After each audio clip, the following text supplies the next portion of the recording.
Les Africains doivent rentrer au pays investir. Venez investir en Afrique. L'Afrique ne se développera pas d'elle-même. Il faut que ces enfants qui sont sur le continent, mais aussi ceux qui sont dans la diaspora, puissent se mettre ensemble pour reconstruire l'Afrique.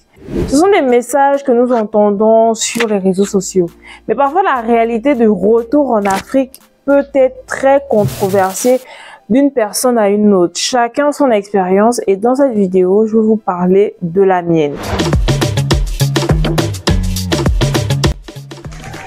Bonjour et bienvenue sur cette chaîne. Je suis Lomi Guito, votre coach en stratégie business.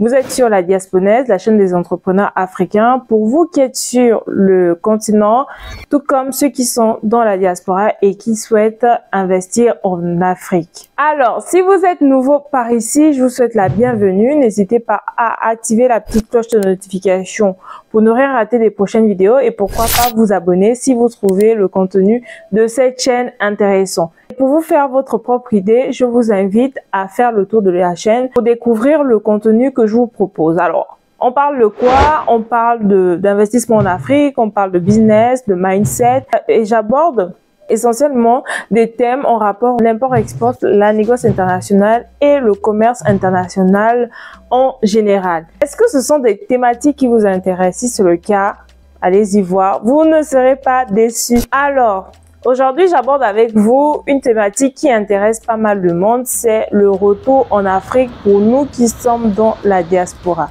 Très souvent, c'est un projet qu'on mûrit pendant des années. Et on se dit, est-ce qu'il faut ou pas rentrer? D'un côté, on a commencé à construire une vie en Europe, aux États-Unis, on a un certain confort. Et de l'autre côté, parfois on a la nostalgie. Ou alors, tout simplement, on a envie de rentrer chez nous. Comme on le dit, on n'est jamais mieux que chez soi. Et aussi, on a des projets de construction, on a des projets d'investissement au pays parce que quoi que l'on dise, on sait que le continent d'avenir, c'est l'Afrique parce que il reste encore beaucoup de choses à faire. Alors, les expériences ne sont pas les mêmes parce que un célibataire, par exemple, ne va pas préparer son retour au pays de la même manière qu'une personne qui a une vie de famille, qui a des enfants parce que le niveau de responsabilité n'est pas le même et une telle décision a un impact sur la vie de la famille, autant pour le conjoint que pour les enfants. Donc ici, l'objectif n'est pas de généraliser.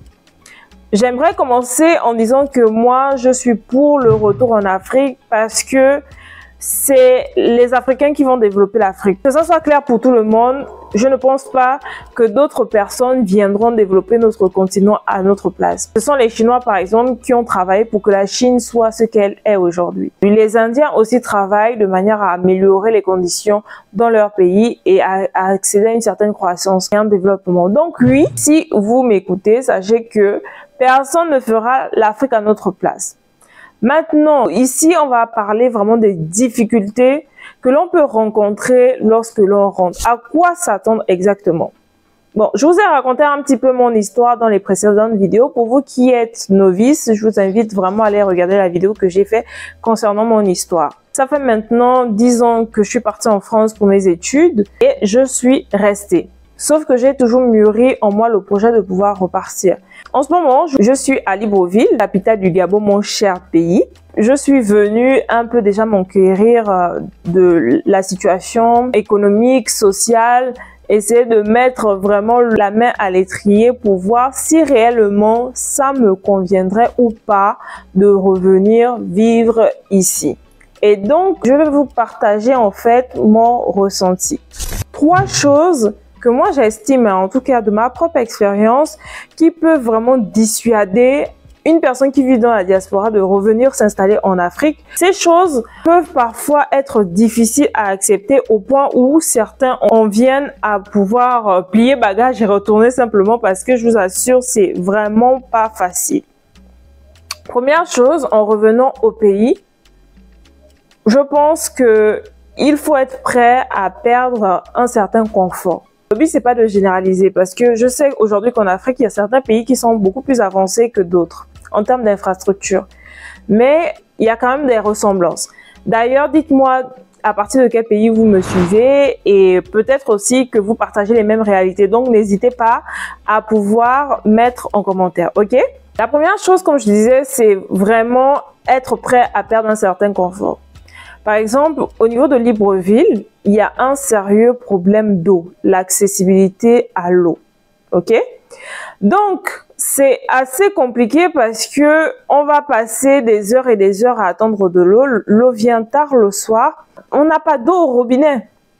Donc, on est obligé de puiser de l'eau à partir de 23 heures jusqu'à 2 heures du matin, mettre dans des bidons et pousser des brouettes pour pouvoir stocker cette eau. Vous voyez que, par exemple, si vous vivez à Paris, à Lyon, à Marseille, il vous suffit d'ouvrir votre robinet et vous avez de l'eau. Donc, les 2 heures qu'ici on prend pour puiser de l'eau, ces 2 heures, vous les prenez pour faire autre chose, pour suivre Netflix, ou bien pour aller au cinéma, ou bien pour vaquer à vos occupations, ou simplement dormir. C'est pour dire que, en réalité, dans notre subconscient, on se dit qu'en revenant en Afrique, on aura un meilleur confort parce qu'on aura peut-être accès à une grande maison, on aura peut-être accès à beaucoup plus de facilité à avoir une nounou, un cuisinier par exemple. Mais voyez aussi de l'autre côté. L'autre côté, c'est qu'il va falloir accepter de vivre dans certaines conditions, ne pas peut-être avoir de l'eau. Quand il y a coupure, par exemple, vous n'avez pas accès à Internet et imaginons vous êtes en télétravail ou vous êtes nomade digital, que vous travaillez essentiellement sur Internet, vous avez fixé un rendez-vous avec un client et malheureusement à ce moment il y a coupure. Donc du coup vous vous retrouvez dans une configuration où vous ne pouvez pas honorer vos rendez-vous tout simplement parce que il y a des questions énergétiques qui se posent dans le pays. Moi, par exemple, j'ai fait 10 ans en France. J'ai jamais suivi une coupure de courant à moins que vraiment c'était pour des travaux et ça a été annoncé.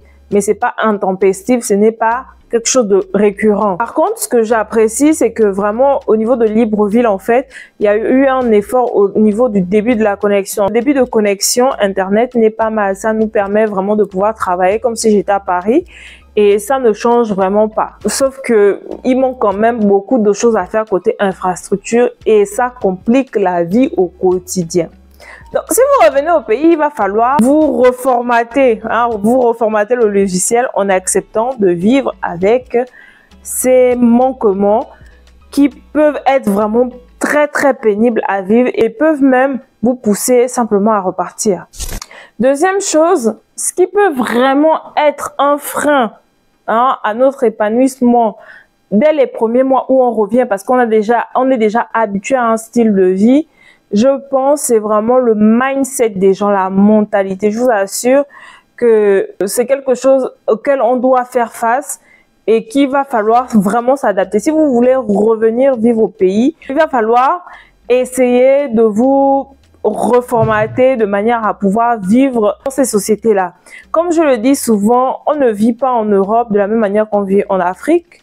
Un Chinois ne vivra pas les mêmes réalités qu'un Africain.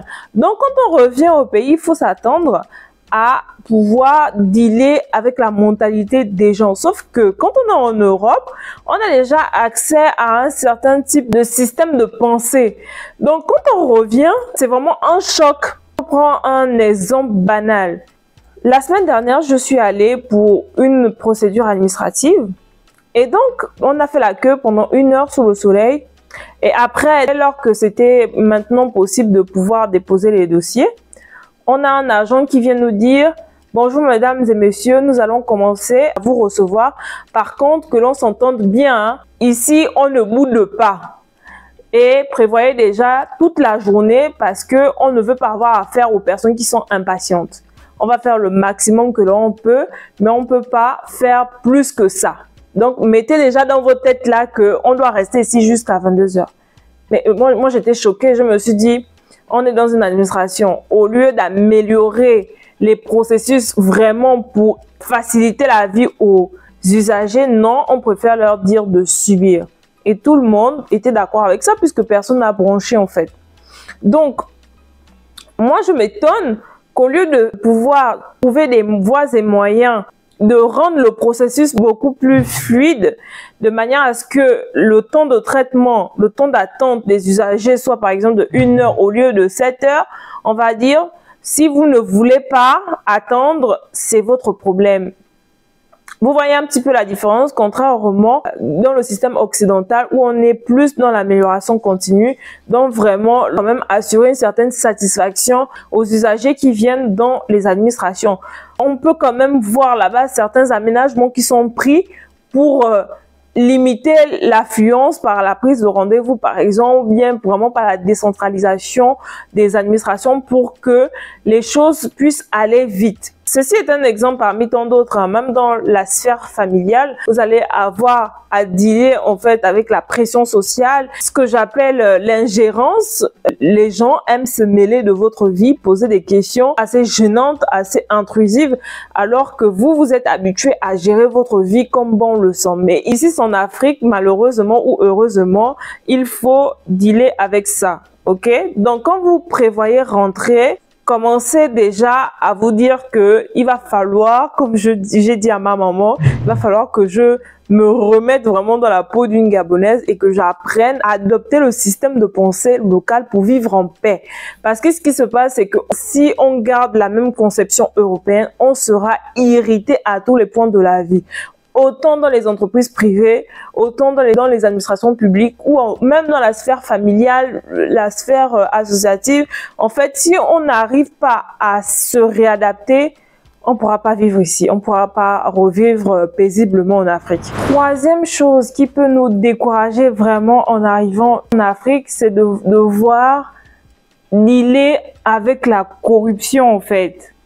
Je ne dis pas que dans le système occidental, il n'y a pas de corruption. Mais là-bas, c'est quand même assez subtil. Mais ici, c'est flagrant. Vraiment, c'est quelque chose où il faut toujours glisser un petit billet, les pots de vin. Et c'est fatigant, en fait, même pour un service public pour lequel on est déjà censé avoir financé à travers nos impôts. Il va falloir toujours donner ce qu'on appelle chez moi un petit coca, glisser 1000 francs par ici, 5000 par ici. Sinon, vous n'avancez pas, par exemple. C'est difficile en fait ici de pouvoir rester no-name, de pouvoir juste rester dans son coin, faire ses petites choses. On a toujours besoin en fait à un moment donné d'un service. Et par exemple, pour qu'un dossier aille vite, nous qui sommes entrepreneurs, on va créer une société, on va par exemple postuler un marché public ou alors même dans d'autres sphères, hein, il y a énormément de corruption et c'est invivable. Donc, soit on se dit que le système est comme ça et on s'adapte simplement en se disant que ça ne va pas changer, je ne suis pas la première ni la dernière, donc je m'adapte et puis je rentre aussi dans la danse.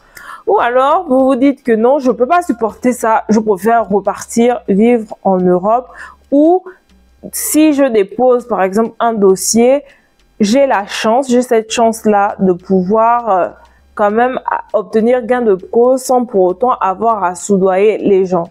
Donc moi je pense que vraiment c'est les trois choses qui peuvent vraiment nous décourager complètement dès lors que nous venons nous réinstaller ici. Mais à part ça, il fait beau, il y a le soleil. Je pense que c'est possible pour quelqu'un qui a vécu longtemps dans la diaspora de pouvoir revenir. Moi, personnellement, je suis née au Gabon et je suis allée faire mes études. Donc, j'avais déjà quand même une certaine base. Je connaissais déjà comment fonctionnait la société gabonaise. Mais en revenant, je me suis rendu compte que beaucoup de choses ont changé et qu'il va falloir que je me réadapte. Parce que quoi que l'on dise, passer beaucoup d'années à l'étranger, on perd pas mal de repères en fait.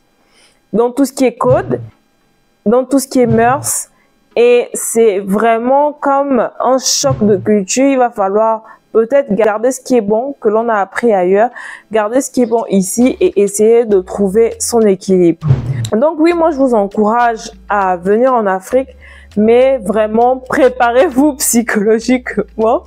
Vous en aurez besoin surtout les premiers mois, le temps de vous réadapter. Mais je vous assure, on n'est jamais mieux que chez soi. Donc, moi, je peux vous conseiller vraiment quelque chose, de vraiment préparer votre retour, autant financier, psychologique, spirituel, si vous voulez, émotionnel. Mais en tout cas, soyez prêts. Et surtout, ne faites pas cette erreur de penser que vous allez vivre en Afrique comme vous vivez aux États-Unis ou en Europe. Si vous venez vivre en Afrique, il va falloir apprendre à vivre comme en Afrique.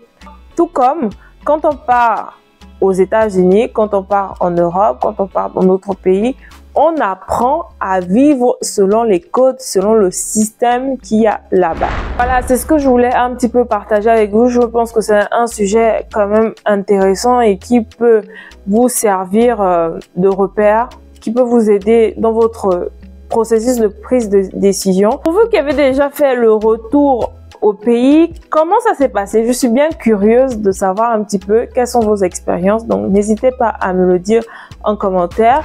Et aussi pour vous qui êtes partis et qui avez finalement décidé de revenir vivre dans la diaspora, n'hésitez pas aussi à partager votre expérience. Ce serait très enrichissant de pouvoir comparer les retours d'expérience et puis ça peut aussi servir à la communauté. J'espère que vous avez aimé cette vidéo. Si c'est le cas, n'oubliez surtout pas de vous abonner et je vous dis à très bientôt pour une prochaine vidéo. C'était Lominguitou, celle qui vous aide à écrire votre success story à l'africaine.